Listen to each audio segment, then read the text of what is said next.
wabarakatuh. Halo teman-teman, selamat pagi. Jadi, saya dari kelompok 1 yang beranggotakan 4 orang dengan saya sendiri, Sulesti Nur Hidayah, dan ada teman saya, Nurul Oktaviani, Sukma Saumuri, dan Konita Nailul Inayah.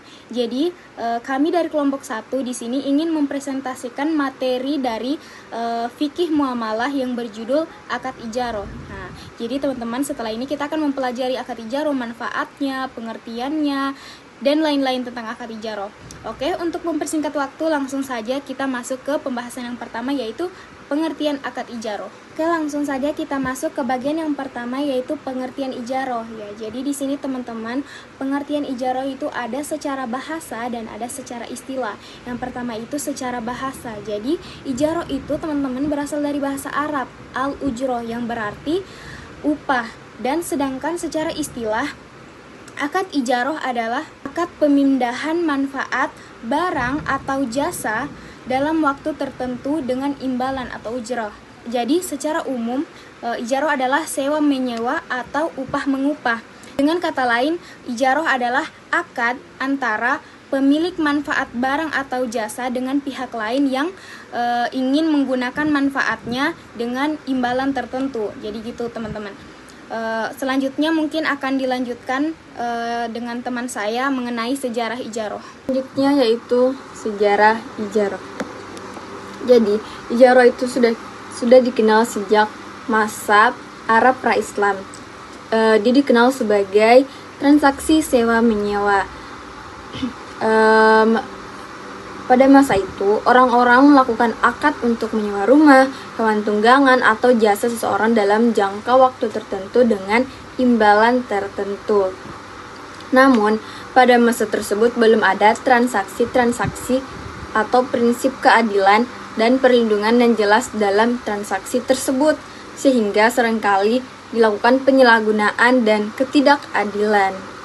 Nah, kemudian dilakukan penyempurnaan oleh Islam. Setelah datangnya Islam, konsep ijarah disempurnakan oleh prinsip syariah yang menekankan keadilan, al-adl, kejujuran, asidik, dan transparansi sofiyah. Rasulullah SAW sendiri pernah melakukan dan merekomendasikan akad ijarah dan menjadikannya sah secara hukum Islam. Islam menetapkan hukum dan aturan yang jelas seperti objek sewa harus jelas dan sesuai jangka waktu, dan sewa harus disepakati sejak awal. Tidak boleh ada unsur riba, gharar, ketidakjelasan, zolim, dan kezaliman. Nah, perkembangan ijarah modern. Konsep ijarah terus berkembang dan kini menjadi bagian penting dalam keuangan syariah modern. Salah satu konsep ijarah yang diaplikasikan yaitu ijarah muntahiyah bitamlik, yaitu sewa menyewa dengan opsi kepemilikan di akhir sewa. Model ini digunakan dalam leasing syariah khususnya untuk pembiayaan kendaraan, alat berat, dan properti. Nah, sistem perbankan syariah ini tidak hanya ditetapkan pada barang, tetapi juga jasa seperti sewa tenaga ahli. Hal ini menunjukkan bahwa ijarah itu merupakan akad yang fleksibel dan relevan dengan kebutuhan ekonomi masa kini, selama tetap menjaga prinsip-prinsip syariah. Selanjutnya yaitu dasar ijarah.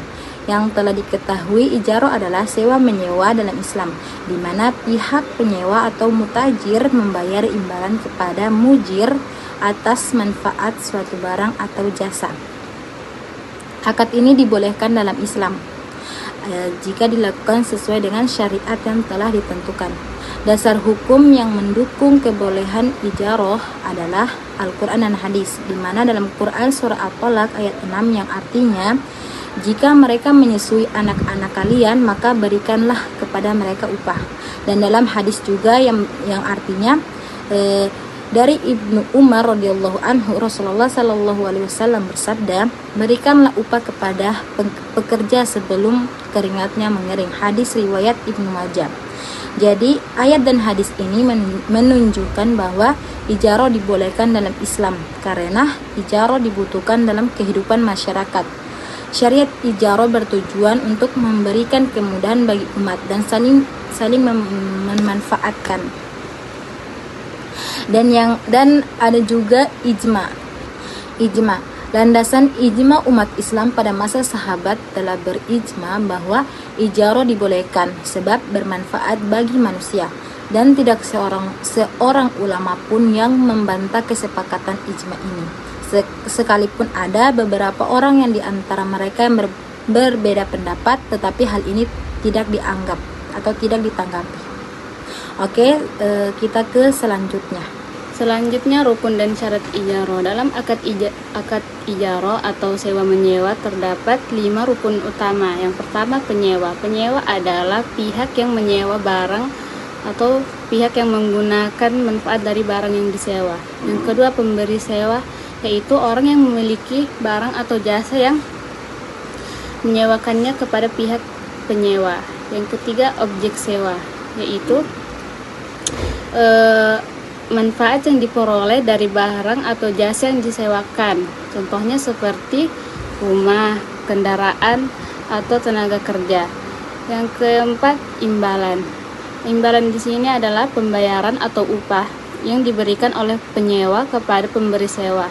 Nilainya harus disepakati sejak awal agar kemudian hari tidak menimbulkan perselisihan.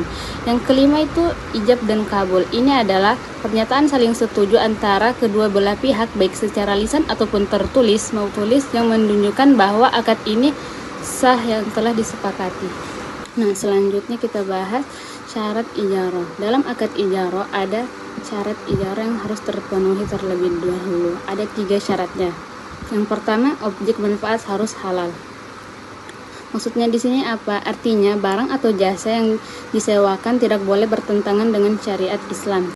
Contohnya, jika menyewa rumah untuk tempat tinggal maka itu diperbolehkan, tetapi jika menyewa rumah untuk digunakan hal maksiat maka itu tidak diperbolehkan. Nah, yang kedua, waktu sewa harus jelas. Maksudnya di sini besaran upah atau sewa harus disepakati sejak awal dan diketahui oleh kedua belah pihak agar nantinya di kemudian hari tidak menjadi perselisihan. Yang ketiga, waktu sewa telah ditentukan. Harus ada kejelasan tentang berapa lama waktu sewa akan berlangsung, misalnya 1 jam, 1 bulan, 1 tahun, atau 5 tahun. Nah, hal ini penting agar tidak terjadi keraguan atau ketidakpastian. Oke teman-teman, jadi tadi sudah dipaparkan sama teman-teman saya, ada pengertian, sejarah, hukum dan dasar ijarah, ada juga rukun dan syarat ijarah. Nah, selanjutnya di sini saya akan menjelaskan tentang jenis-jenis ijarah. Jadi teman-teman, jenis-jenis ijarah itu ada 3. Yang pertama itu ada ijarah ayan, dan yang kedua ada ijarah amal, dan yang ketiga ada ijarah muntahiyah bitamlik. Jadi yang pertama itu ada ijarah ayan, yaitu ijarah atau akad sewa menyewa atas manfaat barang. Contohnya nih teman-teman, kita menyewa rumah, mobil, toko. Nah, jadi itu kita cuma menyewa manfaatnya dengan catatan kepemilikan tetap pada pemiliknya. Kita hanya mengambil manfaatnya. Nah, dalam ini terjadi dalam waktu yang telah disepakati sejak awal. Begitu juga dengan biayanya, sesuai kesepakatan di awal. Terus yang kedua itu adalah ijarah amal. Ijarah amal itu adalah ijarah atas jasa atau pekerjaan. Jadi objek dari ijarah amal ini adalah jasa, bukan barang. Jadi ijarah amal itu adalah upah mengupah atas jasa seseorang atau tenaga kerja. Jadi di sini itu contohnya seperti kuli bangunan, kita mengupah tenaga kuli bangunan, dokter, guru private, dan lain-lain. Selanjutnya yang ketiga ada ijarah muntahiyah bitamlik. Nah, ijarah muntahiyah bitamlik ini adalah akad ijarah yang berakhir kepemilikan. Contohnya nih teman-teman, kita ke bank syariah, terus kita menyewa mobil dalam jangka boleh kita bilang 5 tahun. Nah, dalam 5 tahun itu kita diberikan persyaratan-persyaratan, ada biaya sewa yang kita bayar tiap bulan. Jadi setelah 5 tahun kemudian, setelah akad berakhir dan semua syarat-syarat yang kita sepakati di awal itu sudah terpenuhi seperti pembayaran dan barangnya juga masih keadaan baik, nah, maka maka mobil yang kita sewa dari bank syariah tersebut bisa menjadi milik kita. Jadi itu ijarah muntahiyah bitamlik, berakhir kepemilikan. Nah, ijarah muntahiyah bitamlik ini biasanya digunakan dalam pembiayaan dalam bank syariah atau leasing syariah, gitu teman-teman. Nah, selanjutnya yaitu contoh penerapan ijarah. Dan yang pertama kita akan membahas sewa rumah untuk tempat tinggal. Nah, dalam konteks ini, seseorang itu menyewa rumah dari pemiliknya untuk digunakan sebagai tempat tinggal. Dalam akad ijarah, penyewa itu dinamakan mustajir, membayar sejumlah uang sewa kepada pemilik rumah mujir. Nah, dalam periode tertentu, ini sah secara syariah Islam. Yang pertama, karena rumah yang disewa dalam kondisi layak huni. Dan yang kedua, nilai sewa dan waktu sewa disepakati dari awal. Dan yang ketiga, tidak mengandung unsur penipuan sebagaimana syarat-syarat ijarah. Nah, yang kedua, sewa kendaraan untuk operasional. Biasanya itu dilakukan oleh perusahaan atau individu untuk keperluan transportasi operasional seperti menyewa mobil, truk, atau sepeda motor. Nah, dalam ijarah, pemilik kendaraan menyewakan kepada pengguna dengan hak dan kewajiban yang jelas termasuk perawatan kendaraan selama masa sewa. Nah, yang selanjutnya, kontrak kerja guru, tukang, desainer grafis. Ijarah ini tidak hanya berlaku kepada benda, tetapi juga jasa. Seperti yang diterangkan pada sejarah-sejarah juga dijelaskan, dia itu bisa menyewa jasa juga. Nah, dalam hal ini pihak pemberi kerja menyewa keahlian seorang untuk bekerja dalam waktu tugas tertentu, seperti guru mengajar per jam, tukang bangunan yang bekerja sesuai proyek, desainer grafis yang dikontrak untuk membuat desain tertentu. Nah, ini disebut juga ijarah al-a'mal, yakni akad atas jasa.